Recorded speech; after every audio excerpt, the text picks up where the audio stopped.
ರಾಜ್ಯದಲ್ಲಿ ಮತ್ತೊಂದು ಕೃತ್ಯ ಎಸಗಿಬಿಟ್ಟ ಐಸಿಸ್ ಸಂಘಟನೆ. ಯಾಕಂದ್ರೆ ನಿನ್ನೆ ಆಗಿರುವಂತ ಆ ಒಂದು ಇನ್ಸಿಡೆಂಟ್ ಏನಿದೆ ಅದು ಬೇರೆ ಬೇರೆ ಇನ್ಸಿಡೆಂಟ್ ಗಳನ್ನ ಲಿಂಕ್ ಮಾಡೋ ತರ ಅನ್ನಿಸ್ತಾ ಇದೆ. ಚರ್ಚ್ ಸ್ಟ್ರೀಟ್ ಸ್ಫೋಟದ ಮಾದರಿಯಲ್ಲೇ ಕೆಫೆ ಬಳಿ ಸ್ಫೋಟ ಸಂಭವಿಸಿದೆ.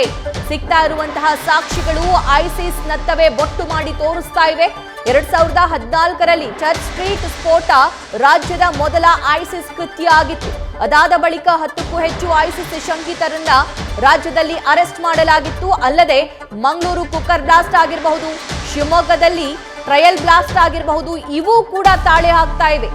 ಈ ಎಲ್ಲಾ ಪ್ರಕರಣಗಳನ್ನ ನೋಡಿದಂತಹ ಸಂದರ್ಭದಲ್ಲಿ ಐಸಿಸ್ ಉಗ್ರರು ಎಂಬುದು ಆ ಇನ್ಸಿಡೆಂಟ್ ಆದಂತಹ ಸಂದರ್ಭ ಮಂಗಳೂರಲ್ಲಾಗಿರಬಹುದು ಅಥವಾ ಬೆಂಗಳೂರಲ್ಲಾಗಿರಬಹುದು, 2014ರಲ್ಲಿ ಚರ್ಚ್ ಸ್ಟ್ರೀಟ್ ಅಲ್ಲಿ ಆಗಿದ್ದಂತಹ ಘಟನೆ ಆಗಿರಬಹುದು, ಈ ಟ್ರಯಲ್ ಬ್ಲಾಸ್ಟ್ ಆಗಿರಬಹುದು, ಇದೆಲ್ಲವೂ ಕೂಡ ಈ ಐಸಿಸ್ ಕೃತ್ಯ ಅನ್ನೋದು ಬಯಲಾಗಿತ್ತು. ಆದ್ರೆ ಚರ್ಚ್ ಸ್ಟ್ರೀಟ್ ಸ್ಫೋಟದ ಮಾದರಿಯಲ್ಲೇ ಈಗ ರಾಮೇಶ್ವರಂ ಕೆಫೆ ಬಳಿ ಸ್ಫೋಟ ನಡೆದಿರೋದು ಮೇಲ್ನೋಟಕ್ಕೆ ಗೊತ್ತಾಗ್ತಾ ಇದೆ. ಹೀಗಾಗಿ ಐಸಿಸ್ ಸಂಘಟನೆಯೇ ಈ ಕೃತ್ಯದ ಹಿಂದೆ ಇರುವಂತಹ ಶಂಕೆಯನ್ನ ಪೊಲೀಸರು ವ್ಯಕ್ತಪಡಿಸ್ತಾ ಇದ್ದಾರೆ.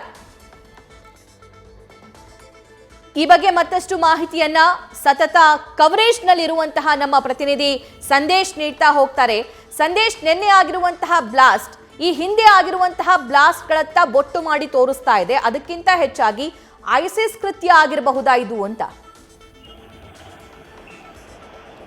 ಈಗ ತನಿಖಾಧಿಕಾರಿಗಳಿಗೆ ಅದೇ ಒಂದು ಅನುಮಾನ ಮೂಡಿರುವಂತದ್ದು. ಯಾಕಂದ್ರೆ ರಾಮೇಶ್ವರಂ ಕೆಫೆಯಲ್ಲಿ ನಡೆದಿರುವಂತಹ ಒಂದು ಬಾಂಬ್ ಬ್ಲಾಸ್ಟ್ ಪ್ರಕರಣಕ್ಕೂ ಜೊತೆಗೆ ಐಸಿಸ್ ಉಗ್ರ ಸಂಘಟನೆಯ ಒಂದು ಮಾದರಿಗೂ ಅಥವಾ ಫಾರ್ಮೆಟ್ಗೂ ಸಾಕಷ್ಟು ಸಾಮ್ಯತೆ ಕಂಡು ಬರ್ತಾ ಇದೆ. ಯಾಕಂದ್ರೆ ಈ ಹಿಂದೆ ಕೂಡ ಸಾಕಷ್ಟು ಬ್ಲಾಸ್ಟ್ ಗಳನ್ನ ಐಸಿಸ್ ಉಗ್ರ ಸಂಘಟನೆ ಕೂಡ ಮಾಡಿತ್ತು. 2014ರ ಚರ್ಚ್ ಸ್ಟ್ರೀಟ್ ಸ್ಫೋಟ ಸೇರಿದಂತೆ ಬೇರೆ ಬೇರೆ ಕಡೆಗಳಲ್ಲೂ ಕೂಡ ದೇಶದಲ್ಲಿ ಈಗಾಗಲೇ ಏನು ಬ್ಲಾಸ್ಟ್ ಗಳನ್ನ ಮಾಡಿತ್ತು. ಹಾಗಾಗಿ ಈಗ ಸಿಕ್ಕಿರುವಂತಹ ಸಾಕ್ಷಿಗಳೆಲ್ಲವೂ ಕೂಡ ಐಸಿಸ್ ನಷ್ಟವೇ ಒಂದು ಕಡೆ ಬೊಟ್ಟು ಮಾಡಿ ತೋರಿಸ್ತಾ ಇದೆ ಅಂತಾನೆ ಹೇಳ್ಬೋದು. ಯಾಕಂದ್ರೆ ಇಲ್ಲಿ ಪ್ರಮುಖವಾಗಿ ಒಳಗಡೆ ಸ್ಯಾಂಪಲ್ಸ್ ಗಳನ್ನ ಸಂಗ್ರಹಿಸುವಂತ ಸಂದರ್ಭ ಆಗಿರ್ಬೋದು ಅಥವಾ ಏನು ಕಂಪ್ಲೀಟ್ ಆಗಿ ಒಳಗಡೆ ಪರಿಶೀಲನೆ ಮಾಡುವಂತ ಸಂದರ್ಭದಲ್ಲಿ ಇದೇ ರೀತಿಯಲ್ಲಿ ಕೃತ್ಯ ನಡೀತಾ ಅಂದ್ರೆ ಈ ಹಿಂದೆ 2014ರ ಚರ್ಚ್ ಸ್ಟ್ರೀಟ್ ಬ್ಲಾಸ್ಟ್ ಆಗಿರ್ಬೋದು ಅಥವಾ ಮಂಗಳೂರು ಕುಕ್ಕರ್ ಬ್ಲಾಸ್ಟ್ ಆಗಿರ್ಬೋದು ಅಥವಾ ಶಿವಮೊಗ್ಗದ ಟ್ರಯಲ್ ಬ್ಲಾಸ್ಟ್ ಆಗಿರ್ಬೋದು, ಈ ರೀತಿಯಲ್ಲಿ ಟ್ರೈನ್ ಮಾಡಿ ಆತನನ್ನ ಅಂದ್ರೆ ಆ ವ್ಯಕ್ತಿ ಯಾರು ಬಂದಿದ್ದ ಆತನನ್ನ ಟ್ರೈನ್ ಮಾಡಿ ಕಳಿಸಿದಂತೆ ಕಾಣಿಸ್ತಾ ಇರುವಂತದ್ದು. ಯಾಕಂದ್ರೆ ಇಲ್ಲಿ ಪ್ರಮುಖವಾಗಿ 2014ರ ಚರ್ಚ್ ಸ್ಟ್ರೀಟ್ ಬ್ಲಾಸ್ಟ್ ಬಳಿಕ 10ಕ್ಕೂ ಹೆಚ್ಚು ಐಸಿಸ್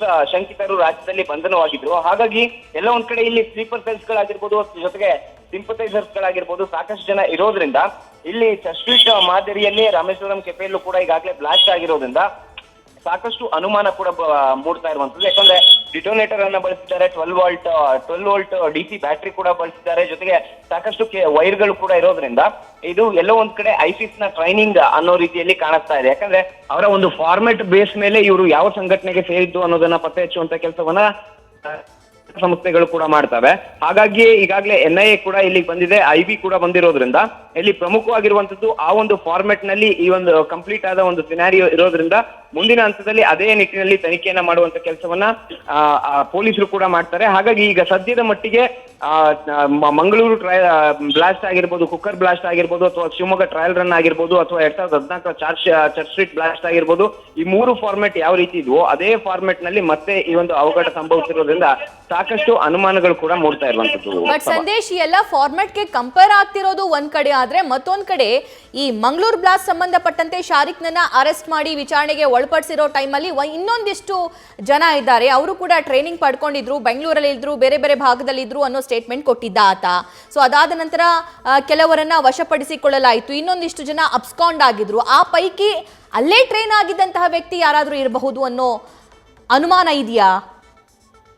ಖಂಡಿತವಾಗ್ಲು. ಯಾಕಂದ್ರೆ ಈತನನ್ನ ಅರೆಸ್ಟ್ ಮಾಡಿದ ಬಳಿಕ ವಿಚಾರಣೆಯನ್ನ ಮಾಡಿದ್ರೆ ನಿಜಕ್ಕೂ ಕೂಡ ಅದಕ್ಕೆ ಸಂಬಂಧಪಟ್ಟಂತ ಮಾಹಿತಿ ಲಭ್ಯವಾಗುತ್ತೆ. ಆದ್ರೆ ಈಗ ಸದ್ಯದ ಮಟ್ಟಿಗೆ ಡಿಟೋನೇಟರ್ ಗಳನ್ನ ಬಳಸಿರುವಂತದ್ದಾಗಿರ್ಬೋದು ಅಥವಾ ಬ್ಯಾಟರಿಯನ್ನ ಬಳಸಿರುವಂತದ್ದಾಗಿರ್ಬೋದು, ಇದನ್ನ ನೋಡ್ತಾ ಇದ್ರೆ ಎಲ್ಲ ಒಂದ್ ಕಡೆ IED ಬಾಂಬ್ ಮಾದರಿಯಲ್ಲೇ ಕಾಣಿಸ್ತಿರೋದ್ರಿಂದ ಆತ ವಿತೌಟ್ ಟ್ರೈನ್ ಯಾವುದೇ ಕಾರಣಕ್ಕೂ ಕೂಡ ಈ ರೀತಿ ಕೃತ್ಯವನ್ನ ಎಸ್ಕೋದಕ್ಕೆ ಆಗೋದಿಲ್ಲ. ಹಾಗಾಗಿ ಎಲ್ಲ ಒಂದ್ ಕಡೆ ಆತ ಟ್ರೈನ್ಡ್ ಆಗಿ ಈ ಕೃತ್ಯವನ್ನ ಎಸ್ಕಿದ್ದಾನೆ ಅನ್ನೋದು ಕ್ಲಿಯರ್ ಕಟ್ ಆಗಿ ಪ್ರೈಮರಿ ಸ್ಟೇಜ್ ಅಲ್ಲಿ ಗೊತ್ತಾಗ್ತಾ ಇದೆ. ಹಾಗಾಗಿ ಟ್ರೈನಿಂಗ್ ಇಲ್ಲದೆ ಯಾವುದೇ ಕಾರಣಕ್ಕೂ ಕೂಡ ಅವರು ವ್ಯಕ್ತಿ ಬಾಂಬ್ ಅನ್ನು ತಯಾರು ಮಾಡೋದಕ್ಕೂ ಆಗೋದಿಲ್ಲ, ಅದನ್ನ ತಂದು ಇಡೋದಕ್ಕೂ ಕೂಡ ಆಗೋದಿಲ್ಲ. ಯಾಕಂದ್ರೆ ಕ್ಯಾರಿ ಮಾಡೋದು ಕೂಡ ಅಷ್ಟೇ ಇಂಪಾರ್ಟೆಂಟ್ ಆಗಿರುತ್ತೆ, ಅದನ್ನ ಯಾವ ಒಂದು ಟೈಮಿಂಗ್ ಮಾಡಬೇಕು ಅನ್ನೋದು ಕೂಡ ಇಂಪಾರ್ಟೆಂಟ್ ಆಗಿರುತ್ತೆ. ಹಾಗಾಗಿ ಇಲ್ಲಿ ಪ್ರಮುಖವಾಗಿರುವಂತದ್ದು ಬ್ಲಾಸ್ಟ್ಗೆ ಸಂಬಂಧಪಟ್ಟಂತೆ ಈಗ ಐಇಡಿ ಬಾಂಬ್ ಮಾದರಿಯಲ್ಲಿ ಇರೋದ್ರಿಂದ ಈಗ ಪ್ರಮುಖವಾಗಿ ಅದೇ ರೀತಿಯಲ್ಲಿ ಈಗ ಎನ್ಕ್ವೈರಿಯನ್ನ ಕೂಡ ಮಾಡ್ತಾ ಇದ್ದಾರೆ. ಹಾಗಾಗಿ ಮುಂದಿನ ಹಂತದಲ್ಲಿ ಆತ ಟ್ರೈನಿಂಗ್ ಅನ್ನ ಎಲ್ಲಿ ಪಡೆದಿದ್ದ ಅಥವಾ ಯಾವ ಕಾರಣಕ್ಕಾಗಿ ಆತ ಬಂದು ಬ್ಲಾಸ್ಟ್ ಅನ್ನ ಮಾಡ್ದ, ಇದೆಲ್ಲದಕ್ಕೆ ಸಂಬಂಧಪಟ್ಟಂತೆ ಒಂದು ಕ್ಲಾರಿಟಿ ಸಿಗ್ತಾ ಹೋಗುತ್ತೆ. ಸಭಾ, ಥ್ಯಾಂಕ್ ಯು ಸಂದೇಶ್ ಡೀಟೇಲ್ಸ್ಗಾಗಿ. ನ್ಯೂಸ್ ಫಸ್ಟ್ ನಿರ್ಭೀತಿಯಿಂದ ನಿಮ್ಮ ಪರವಾಗಿ.